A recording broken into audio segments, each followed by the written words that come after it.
ಎಲ್ಲರಿಗೂ ನಮಸ್ಕಾರ. ಎಲ್ಲರೂ ಹೇಗಿದ್ದೀರಾ? ಚೆನ್ನಾಗಿದ್ದೀರಾ ಅಂತ ಭಾವಿಸ್ತಾ ಇದ್ದೀನಿ. ನಾನಂತೂ ತುಂಬಾ ಚೆನ್ನಾಗಿದ್ದೀನಿ. ತುಂಬ ದಿನಗಳೇ ಆಗೋಯಿತು ನಾನು ಯೂಟ್ಯೂಬ್ಗೆ ವ್ಲಾಗ್ ಮಾಡಿ. ಅದು ಇದು ಸ್ವಲ್ಪ ಕೆಲ್ಸಗಳ ಮಧ್ಯೆ ನನಗೆ ಯೂಟ್ಯೂಬ್ಗೆ ವ್ಲಾಗ್ ಮಾಡೋಕ್ಕಾಗ್ತಿರ್ಲಿಲ್ಲ. ವ್ಲಾಗ್ ಮಾಡಿಕೊಂಡ್ರೂ ಕೂಡ, ವಿಡಿಯೋ ಮಾಡಿಕೊಂಡ್ರೂ ಕೂಡ ನನಗೆ ಎಡಿಟ್ ಮಾಡಿ ಅಪ್ಲೋಡ್ ಮಾಡೋದಕ್ಕೆ ಆಗ್ತಾ ಇರಲಿಲ್ಲ. ಖಂಡಿತ ಇನ್ಮೇಲೆ ವಿಡಿಯೋ ಹಾಕೋದಕ್ಕೆ ಟ್ರೈ ಮಾಡ್ತೀನಿ. ಅಟ್ಲೀಸ್ಟ್ ತುಂಬ ಲಾಂಗ್ ವಿಡಿಯೋ ಹಾಕೋದಕ್ಕೆ ಆಗದೇ ಇದ್ದರೂ ಕೂಡ ಮಿನಿ ಬ್ಲಾಗ್ ಥರ ಶಾರ್ಟ್ ವಿಡಿಯೋಗಳನ್ನಾದರೂ ಹಾಕೋದಕ್ಕೆ ಟ್ರೈ ಮಾಡ್ತೀನಿ. ಇವತ್ತು ನಮ್ಮ ಮನೆಯಲ್ಲಿ ಪಿತೃಪಕ್ಷ ಆಗಿರೋದ್ರಿಂದ, ನಮ್ಮ ಮನೆಯಲ್ಲ ಎಲ್ಲರೂ ಮನೆಯಲ್ಲೂ ಪಿತೃಪಕ್ಷ ಆಗಿರೋದ್ರಿಂದ ಎಲ್ಲರೂ ಅವರವರ ರೀತಿಯಲ್ಲಿ ಪಿತೃಪಕ್ಷವನ್ನು ಮಾಡ್ತಾರೆ. ನಾವು ಈ ಒಂದು ಸಿಂಪಲ್ಲಾಗಿ ಈ ಒಂದು ಪಿತೃಪಕ್ಷನ ಮಾಡ್ತೀವಿ. ನೀವು ನೋಡ್ತಾ ಇರ್ಬೋದು, ನಮ್ಮ ಮಾವ ಮತ್ತು ನಮ್ಮ ಅತ್ತೆಗೆ ನಾವು ಪೂಜೆ ಮಾಡೋದು. ಸಿಂಪಲ್ಲಾಗಿ ಹಾರ ಎಲ್ಲ ಹಾಕಿ ಬಟ್ಟೆ ಎಲ್ಲ ಇಟ್ಟು ಅವ್ರಿಗೇನು ಇಷ್ಟವಾದ ತಿಂಡಿ ಇರುತ್ತೆ ಅದನ್ನೆಲ್ಲ ಮನೇಲೇ ಮಾಡಿ, ಸ್ವೀಟ್ನೆಲ್ಲ ಹೊರಗಡೆ ತೊಗೊಂಬಂದು ನಾವು ಪಿತೃಪಕ್ಷವನ್ನು ಮಾಡ್ತೀವಿ. ಇದೆಲ್ಲ ಮುಗಿಸಿ ನಾನು ನಮ್ಮಮ್ಮ ಈ ಸಲ ಪಿತೃಪಕ್ಷಕ್ಕೆ ಊರಿಗೆ ಕರೆದಿದ್ರು. ಅಲ್ಲೂ ಕೂಡ ಹೋಗಿ ಬರೋಣ ಒಂದ್ಸಲಿ ಅಂತ ಅಂದ್ಕೊಂಡೆ. ನಾನು ತುಂಬ ದಿನ ಆಗಿತ್ತು ಊರಿಗೆ ಹೋಗೇ ಇರಲಿಲ್ಲ. ಪ್ರತಿ ವರ್ಷವೂ ನಾನು ಮನೇಲಿ ಪಿತೃಪಕ್ಷ ಮಾಡ್ತಿದ್ದೆ. ಅದಾದಮೇಲೆ ನಮ್ಮ ಆಂಟಿ ಊರಿಗೆ ನಾನು ಹೋಗ್ತಾಯಿದ್ದೆ. ನೀವು ನೋಡಿರ್ತೀರ, ತುಂಬ ವ್ಲಾಗ್ಗಳಲ್ಲಿ ನಮ್ಮ ಆಂಟಿನ ನಿಮ್ಗೆ ತೋರಿಸಿದ್ದೀನಿ. ಅಲ್ಲಿ ಪಿತೃಪಕ್ಷನ ಮಾಡ್ತಾಯಿದ್ದೆ ಪ್ರತಿ ವರ್ಷವೂ. ಬಟ್ ಈ ವರ್ಷ ಅಲ್ಲಿಗೆ ಹೋಗೋಕ್ಕಾಗ್ತಿಲ್ಲ. ಅಮ್ಮ ಬಾ ಇಲ್ಲಿಗೆ ಅಂತ ಕರೆದಿದ್ರು. ಏನೋ ಒಂಥರ ಖುಷಿ ಅನ್ನಿಸ್ತಾ ಇದೆ ಮನೇಲಿ ಪಿತೃಪಕ್ಷವನ್ನು ಮಾಡಿ. ಅಮ್ಮನ ಊರಿಗೆ ಹೋಗ್ತಾ ಇರೋದು, ನನ್ನ ತವರು ಮನೆಗೆ ಹೋಗ್ತಾ ಇರೋದು. ಮನೆಯಲ್ಲೆಲ್ಲ ಪೂಜೆ ಸಲ್ಲಿಸ್ತೋ ಪ್ರಕಾಶು, ಜಾನು, ಧೃತಿ ಎಲ್ಲರೂ ಪೂಜೆ ಮಾಡಿ. ನನ್ನ ಇವತ್ತಿನ ಸಾರಿ ಹೀಗಿತ್ತು, ನೀವು ನೋಡ್ತಾ ಇರ್ಬೋದು.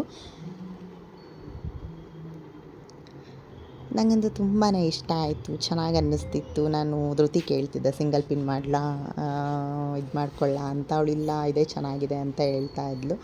ಸರಿ ಅಂತೇಳಿ ನಾನು ಹೊರಟೆ. ಅದಾದಮೇಲೆ ಹೊರಡೋ ಟೈಮಲ್ಲಿ ಯಾಕೋ ಪಾಯಸ ಎಲ್ಲ ಮಾಡಿದ್ನಲ್ವ, ಒಂದು ಟ್ರಿಪ್ ತಿನ್ನೋಣ ಅಂತ ಆಸೆ ಆಗ್ತಾಯಿತ್ತು. ಸರಿ ಅಂತೇಳಿ ಬೇಗ ತಿಂದು ಹೊರಟು. ಆಮೇಲೆ ಧೃತಿ ಬರಲ್ಲ ಅಂತ ಹೇಳ್ತಾ ಇದ್ಲು. ಬರಲಾ ಬೈ ಬತ್ತಿಯ ನೀನು ಬೈ ಬೈ.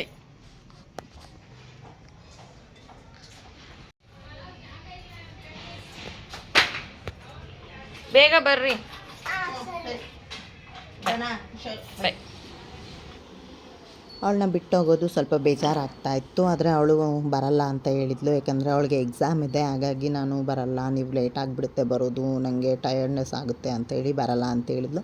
ಸರಿ, ಹಂಗೆ ಹೋಗ್ತಾ ದೇವಸ್ಥಾನಕ್ಕೆ ಕೂಡ ಹೋಗೋಣ ಅಂತ. ನಮ್ಮ ಮನೆ ಹತ್ರನೇ ಆಂಜನೇಯ ದೇವಸ್ಥಾನ ಇದೆ, ಅಲ್ಲಿ ಹೋಗಿ ಒಂದು ಸತಿ ದೇವರಿಗೆ ದರ್ಶನ ಮಾಡಿಕೊಂಡು ಅದಾದಮೇಲೆ ಜಾನು ಫುಲ್ ನಿದ್ದೆ ಹೋಗ್ಬಿಟ್ಲು. ಚೆನ್ನಾಗಿತ್ತು ವೆದರ್ ಬೇರೆ, ಇತ್ತಗೆ ಬಿಸಿಲೂ ಇಲ್ಲ, ಇತ್ತಗೆ ಮಳೆನೂ ಇಲ್ಲ, ಆ ಥರ ಇತ್ತು, ಚೆನ್ನಾಗಿತ್ತು.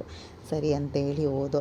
ಫಸ್ಟ್ ಟೈಮ್ ನಾನು ಹೇಳಿದ್ನಲ್ಲ, ತುಂಬ ಸಲ ಹೋಗಿದ್ದೀನಿ, ಬಟ್ ಈ ಸಲ ಹೋಗಿದ್ದು ಒಂಥರ ಸ್ಪೆಷಲ್ಲಾಗೇ ಇತ್ತು ನನಗೆ. ಇದು ನಮ್ಮ ಪುಟ್ಟ ಮನೆ, ನಮ್ಮ ತವ್ರ ಮನೆ. ಅಮ್ಮ ನಾನು ಬಂದಿರೋ ಖುಷಿಗೆ ಫುಲ್ಲು ಹುಷಾರಿಲ್ಲ ಪಾಪ, ಆದರೂ ಕೂಡ ಎದ್ದು ಎಲ್ಲನೂ ಮಾಡಿದರು. ನಾವು ಬರ್ತೀವಿ ಅಂತೇಳಿ ಒಬ್ಬಟ್ಟೆಲ್ಲ ಆಲ್ರೆಡಿ ಪ್ರಿಪೇರ್ ಮಾಡಿದರು. ನನಗೋಸ್ಕರ ಆರತಿ ಎಲ್ಲ ಮಾಡಿ ದೃಷ್ಟಿ ಎಲ್ಲ ತೆಗೆದ್ರು. ನನಗೊಂಥರ ಖುಷಿ ಅನ್ನಿಸ್ತಿತ್ತು. ಎಲ್ರಿಗೂ ಅದೇ ಅಲ್ವಾ, ಅಂದರೆ ಒಂದು ತವ್ರ ಮನೆಗೆ ಹೋಗೋದೇ ಒಂಥರ ಖುಷಿ ಅನ್ನಿಸ್ತಿರುತ್ತೆ. ಅಲ್ಲಿ ಎಂಜಾಯ್ ಮಾಡೋದಾಗಿರ್ಬೋದು, ಅದೊಂಥರ ಹೊಸ ಸಂಭ್ರಮ ಅಂತಲೇ ಹೇಳ್ಬೋದು. ಇದು ನನ್ನಮ್ಮ. ತುಂಬ ವಿಡಿಯೋಸ್ಗಳಲ್ಲಿ ನೀವು ನೋಡಿರ್ತೀರ. ಪಾಪ ಇವಾಗ ಹುಷಾರಿಲ್ಲ, ಆದರೂ ಕೂಡ ಇದು ಮಾಡ್ತಾವ್ರೆ, ನನಗೆ ಗೈಡ್ ಮಾಡ್ತಾವ್ರೆ. ಅಂದರೆ ಅವ್ರ ಮನೆ ಅಲ್ವಾ, ನನಗೆ ಗೊತ್ತಾಗಲ್ಲ ಇಲ್ಲಿ ಏನೇನಿದೆ ಅಂತ ಹೇಳ್ಬಿಟ್ಟು ಅಂತ, ಇದು ಅಲ್ಲಿದೆ ಅದು ಇಲ್ಲಿದೆ ಅಂತೆಲ್ಲ ಗೈಡ್ ಮಾಡಿಕೊಂಡು ಎಲ್ಲ ಹೇಳ್ತಾಯಿದ್ರು. ಅದು ಮಾಡು ಇದು ಮಾಡು ಅಂತೇಳಿ ಎಲ್ಲ ಇದು ಮಾಡ್ತಾಯಿದ್ದು. ಇದು ನಮ್ಮಪ್ಪ. ಜಾನು ಹತ್ರ ಸ್ವಲ್ಪ ಅದು ಇದು ಏನೇನೋ ಬರ್ಕೊಂಡು ಎಲ್ಲನೂ ತಮಾಷೆ ಮಾಡ್ಕೊಂಡು ಇದು ಮಾಡ್ತಾಯಿದ್ಲು. ಅದಾದಮೇಲೆ ನೈಟು ಅಲ್ಲಿ ಊರಲ್ಲೆಲ್ಲ ಆರ್ಕೆಸ್ಟ್ರಾ ಇತ್ತು. ಅಲ್ಲಿ ನೀವು ನೋಡ್ತಾ ಇರ್ಬೋದು ಬ್ಯಾಕ್ ಸೈಡ್ ಆರೆಂಜ್ ಎಲ್ಲ ಡಿಸೈನ್ಸ್ ಕಾಣಿಸ್ತಿದೆ, ಅಲ್ಲೆಲ್ಲ ಸಾಂಗ್ ಹಾಕಿದ್ರು. ಇವಳು ಮನೆ ಹತ್ರನೇ ನಿಯರೆಸ್ಟ್ ಇರೋದ್ರಿಂದ ಸಾಂಗ್ಸ್ ಎಲ್ಲ ಕೇಳಿಸ್ತಾ ಇತ್ತು. ಫುಲ್ಲೆಲ್ಲ ಡ್ಯಾನ್ಸ್ ಎಲ್ಲ ಮಾಡ್ತಿದ್ಲು. ಅವರಪ್ಪ ಎಲ್ಲ ಹೇಳ್ಕೊಡ್ತಾಯಿದ್ರು. ಇದು ನಮ್ಮಮ್ಮ ಅವ್ರ ಮನೆ ಪಿತೃಪಕ್ಷ. ನಮ್ಮ ಅಜ್ಜಿ ನಮ್ಮ ತಾತಂಗೆ ಎಡೆ ಇಟ್ಟಿದ್ದು.